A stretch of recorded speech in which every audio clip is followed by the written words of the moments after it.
Il est venu l'année dernière, il revient avec nous cette année. Il est vicaire patriarcal pour les migrants et demandeurs d'asile. C'est un immense honneur pour nous d'accueillir une fois de plus le père Nicodémus Schnabel.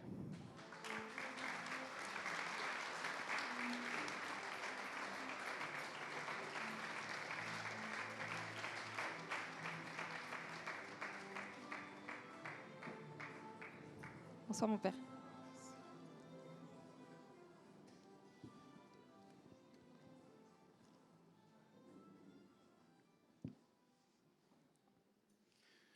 Je voudrais commencer par un très grand merci.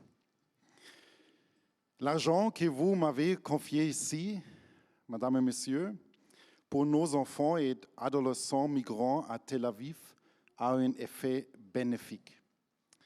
Je suis particulièrement fier du développement de l'enseignement de langue pour nos jeunes les plus doués. En tant qu'Église, nous croyons à ces jeunes et nous voulons leur montrer que nous les soutenons. Mon grand souhait est que nos sœurs et frères dans la foi disent un jour « Mon enfance et mon adolescence n'ont pas été faciles, mais l'Église a été là pour moi et a cru en mon avenir. » Merci de tout cœur de croire vous aussi en l'avenir de ces enfants et de ces jeunes. J'aimerais simplement continuer à vous parler avec joie de mon vicariat. Nous grandissons énormément maintenant vers Corona. Les frontières sont à nouveau ouvertes. Il y a à nouveau beaucoup plus de travail et nous avons justement un nouvel afflux en provenance du Sri Lanka en raison de la situation catastrophique actuelle de ce pays. Nous avons bientôt plus de 100 000 migrants et demandeurs d'asile chrétiens en Israël. L'écrasante majorité d'entre eux sont catholiques. Nos lieux de culte éclatent littéralement de toutes parts. Nous devons serrer les rangs pour que tout le monde puisse trouver une place au culte, mais beaucoup de gens restent devant la porte et participent à la liturgie. Certains d'entre vous m'ont déjà rendu visite et ont pu vivre cette expérience. Dans les appartements aussi, on se rapproche les uns des autres. Là où 5 personnes se partageaient une pièce, elles sont désormais 7. Et personne ne se plaint.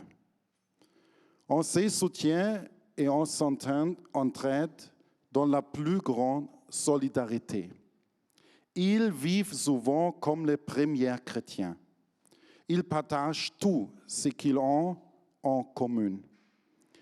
Il est étonnant de voir à quel point il est rare qu'une de nos sœurs ou un de nos frères demande de l'aide à moi ou à une de mes religieuses ou à une de mes prêtres.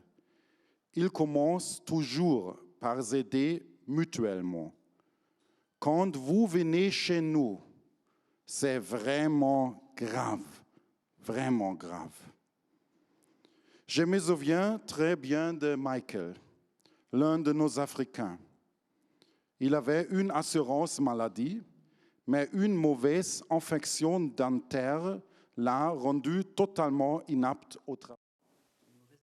Après avoir été antidouleur pendant des semaines, il est finalement venu voir une de mes religieuses. Les soins dentaires ne sont pas remboursés par l'assurance maladie. Dans son cas, elle était extrêmement compliquée et coûteuse. Nous l'avons bien sûr aidé, d'autant plus qu'un ami dentiste m'a dit qu'il jouait avec sa vie s'il ne recevait pas de traitement. 1 000 € n'ont malheureusement pas suffi.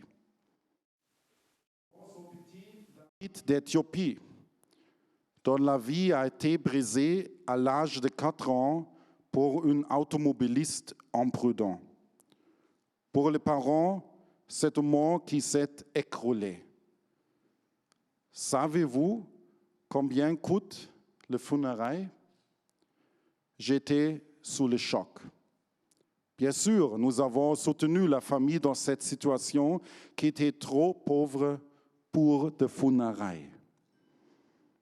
Je pense aussi à Maricel de Philippines, dont le fils est en pleine puberté, un grand footballeur qui a un appétit très sain. Dans le passé, il lui arrivait de ne pas se procurer son insuline pour pouvoir bien s'occuper de son fils.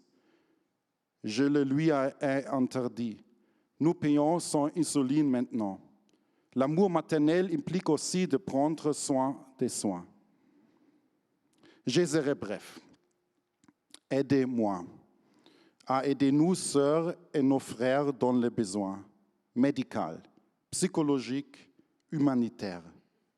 J'aimerais créer avec votre soutien un fonds d'urgence humanitaire spécialement destiné à nos migrants et demandeurs d'asile chrétiens, afin de pouvoir les aider facilement dans les différentes situations d'urgence. Je rêve d'un fonds qui suffirait à couvrir plus d'une année. 60 000 €, ce serait génial. Que Dieu vous récompense. Merci. Merci beaucoup.